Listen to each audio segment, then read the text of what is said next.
there's so many fantastic burn cards. I can feel, because it's jumping around some. Yeah. I feel like it fits into like a deck similar to Bruno's House of Pain. Yeah. I feel like it could fit into there, but in any other deck, it's just all like, why bother? You've got so many other burn effects. Yeah.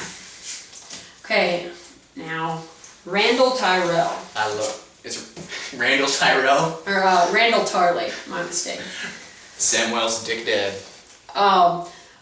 He's a lord and a captain, melee. Response. After you declare Randall Tarley as an attacker, choose any number of House Tyrell characters to gain Vigilant until the end of the challenge. I love this card. And it's 4 cost, 3 strength, military, and power. This card just screams, put me in the same deck as Marjorie. Because Marjorie is so good. It's one of the Marjorie is one of the best cards Lannister has. Or Baratheon. Well, that's debatable. It belongs in Lannister. Yeah, it's made for Lannister. And I love that finally we're getting House Tyrell. He doesn't have the House Tyrell trait, but his ability works with House Tyrell characters. I love that Lannister is getting the opportunity to run more House Tyrell. Because in the books, I mean, the Tyrells, they helped out the Baratheons for like 5 seconds, and then it was all like, Lannister time! And the Baratheon has so many Tyrell cards, but Lannister, as far as I know, they only have Randall Tarley. Well, Randall Tarley's not House Tyrell once again. But he has he's that helping, effect. yeah. They have Arrogant Contender, and they have Marjorie Tyrell. And other than that, I really can't think of any. I can glance through and see if I have anything else. I'm pretty sure there's not any others other than that. Oh, the Enemy Informer. They're strong on their... He's in it. Yeah. Enemy Informer's House Tyrell. I did not realize that. He's a good card. Yeah. So, Enemy Informer, he's House Tyrell. See, they don't have many right now, but they're all really good. So if you can just fit him in the same deck as Marjorie Tyrell, Enemy Informer, what's the other guy? Arrogant Contender. If you can get him in the same deck as all of them, he's fantastic. Yeah. I mean, it's thematically juicy. He has melee. You know how much I love melee. If you don't, then I don't know what to say about your intelligence. I mean, I've been talking about it the whole webcast. Yeah. So I really like it, and he has a war crest. You know. Yeah. So you get some cool effects with that. Okay. This is interesting. Cape Wrath. Martell and Baratheon, 0 cost. Response. After you win a challenge by 4 or more total strength, choose a card you control that is currently in play with the Shadows crest and return it to Shadows. Does, before I get started, are there any big Martell Shadows cards that are reliant... I don't play Martell, he does. Yeah. Are there any, let's say I haven't played them before, I'm open to them, but, No, none that I can think of off the top of my head. because, what's the attachment that comes out of Shadows, that kills people with stealth? Venomous Blade isn't stealth. No. There is one attachment that's stealth, though. What is it? It's something similar. Something venomous. I can't think of it, and I don't think it's in my deck, so I'm Okay. not bothered. And it's not a come out of Shadows effect, so I don't see why you need to put something back into I Shadows. can't think of any cards that need to go back in Shadows and come back out for Martell. For Martell. Unless, what if it's about to die? You could put it back in Shadows. Could that work? You could do that, but at the same time, it wouldn't really help. The only card, and it's not even out yet, the new Shadow Ariana, that would be, this card with that's going to be cool. I don't know much about that. Can you?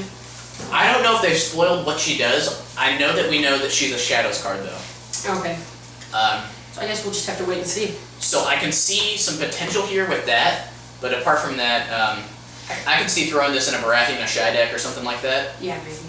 Martell and Baratheon, you don't see that combination much. No. But for Baratheon, I can think of a few instances to use it. Yeah. Martell, not quite, but with, who knows, Ariana's coming out soon. Tattered Prince, the one that Team Covenant was all freaking out about. Okay. Because it's pretty cool. Okay, the Tattered Prince. Lord, mercenary, and traitor. If the Tattered Prince would be killed, instead attach him to your house card as your only agenda with the text, ignore all gold penalties when playing out-of-house mercenary characters. Lower the cost of the first mercenary character you play each round by 1. 3 cost, 3 strength, military intrigue, and power. Okay. And he has no house. Yeah, he's neutral. Yeah. Okay, he's a Lord Mercenary Trader. I don't know if you read that, but Yeah, those I are did. fairly strong traits. Unique, obviously. Okay, right off. Okay, immediately we see 3 costs, 3 strength, and a Tricon. That's fantastic. Yeah. Who doesn't love a Tricon? 3 strength, fairly standard. 3 gold, fairly standard. But then the effect, it's amazing. It's I don't see where it's gonna fit yet. Yeah, that's what I'm thinking. I'm I thinking it sounds good, but I don't know where it's going to fit. I think we'll have to wait a little while for this card to be used to its full potential. But I was on Card Game DB the other night, and out of curiosity, I was thinking about this card, and in the search thing, I looked up all of the characters with the mercenary trait, and like the list just goes on and on. There are so many with mercenary from so many different houses. Yeah, definitely. It spreads out a whole lot. So this card is going to be able to let you use a lot of cards from multiple other houses But for the thing is, normal cost. For is one less the than fact normal if cost. you can get him Right. out. Yeah. No, the Or first no, one. yeah. But if you make a deck, let's say relying on having mercenary characters from all different houses, if you don't get him out, then you're paying a bunch of extra. Well, he's the same. That's the same with any character agenda. You know, Yeah. in a Kindly Man deck, you're always running the risk of not getting Kindly Man. But you know, you just gotta put in some search engines. I guess You gotta do a something search. That was a terrible joke. Great show though. Okay, so yeah, I don't see where it goes yet, but seems good. it seems good. Yeah, it has a lot of potential. I can't wait to explore it some. I might not explore it myself because I tend to, you know, I'm fairly new. I've only been playing 6 months, so I don't know if I'm gonna be one to try it out before it becomes a big deal. But once it becomes a big deal, I'm probably gonna get some of the Tattered Prince candy, for lack of a better term. Okay. Blessed by the Maiden. Prayer. Any house except Baratheon. Any phase. Kneel 2 influence or kneel a holy character to choose up to 3 cards in any player's discard and dead piles and shuffle them back into his or her deck. Okay. I mean, I like that you can get cards that are making you have dead draws out of your dead pile so then you can play another. I think these prayer cards are ridiculous. They design it. It feels like they designed a card made for a house, and then said, "Oh, that's the only house that can't use it." Because you know we've got a full 6. I can see this. We've got 6 or 7 prayers now. Yeah. And they all say any house except the one it would fit in so No, perfectly. but this would fit in, like you said, your start deck. There's so many cards that you're concerned that you're going to make you have dead draws because they're in your deck. It works in a deck like that, but it would be so much better in a Baratheon deck where, oh no, Robert died, Stannis died, what do I do? Play this. No, you can't. It might, I think they did it to balance it, but it still feels kind of like we're getting ripped off. I want to add this in a Baratheon deck, and I can't, and it frustrates me. I think it's still a strong card, but it can be so much stronger. And it disappoints me a little, but at the same time, I do understand why they did it. It would be a little broken if it weren't for the fact that it was any house except Baratheon. So, you know, in the end, I'm just like, whatever. Another prayer. Okay. Supported by the Smith. Prayer. Any house except Greyjoy, any phase. Kneel 2 influence or kneel a holy character to choose up to 2 locations with the total printed cost of 2 or less in your discard pile and put them into play.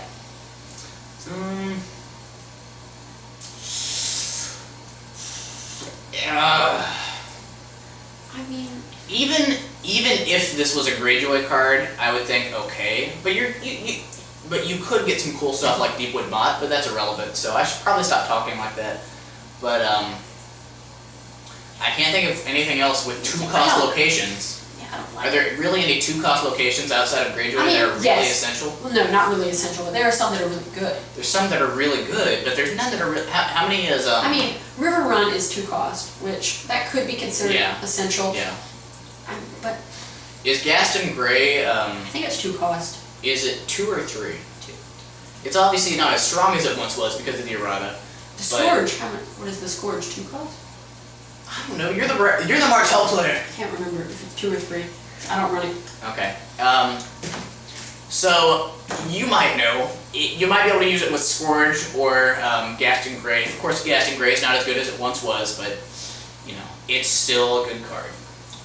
I don't like that. I'm not too fond of this either. If it was Greyjoy, I'd like it a little more, but that's out of the question. Right. Last card in the set. Another prayer favored by the warrior. Any house except Stark. Response: kneel 2 influence or kneel a holy character to save a unique character you control from being killed. Any player may discard 3 power from his or her house to cancel the effect. Then search your deck for a copy of that character and attach it as a duplicate and shuffle your deck. I think I like this card too much. I would say I'm in love with it, that I'm enamored with it, but I don't think that's enough. I think that it's like and possibly love worthy, but I feel like I like it more than I should, and it's going to bite me in the ass someday. I think this is fantastic because I put it in my Power Behind the Throne deck, and my Power Behind the Throne deck is it has a few kneeling components, but it's the majority of it is a holy deck at this point, and with awesome stuff like Lancel Lannister, and I've already had Doubting Septas in there, so just throw in some Practical Believers, and you're already getting some good effects triggered. So you're probably gonna have a guy out like this. Play this event on Cersei. Oh, Choose her for claim. She dies. You just search your deck for an attachment. yeah. I mean, you search your deck for a duplicate. It works so well. I've done it before, and it feels so good to be able to choose her for claim and just bring her back into play. She's standing, right?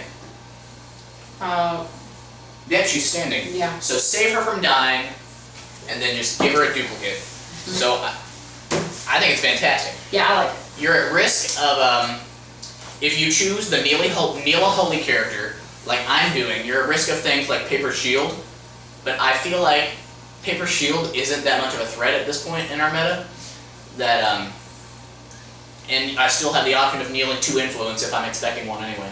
Yeah. So, I love this card. Yeah. I I don't think I love it, but I think it's pretty good. It's every time I've used it, it's worked really well. Yeah. So that finishes off the Journey's End chapter pack. If you don't have it, what are you doing? Go buy it, because Thrones is an awesome game. Any final statements? No. Okay.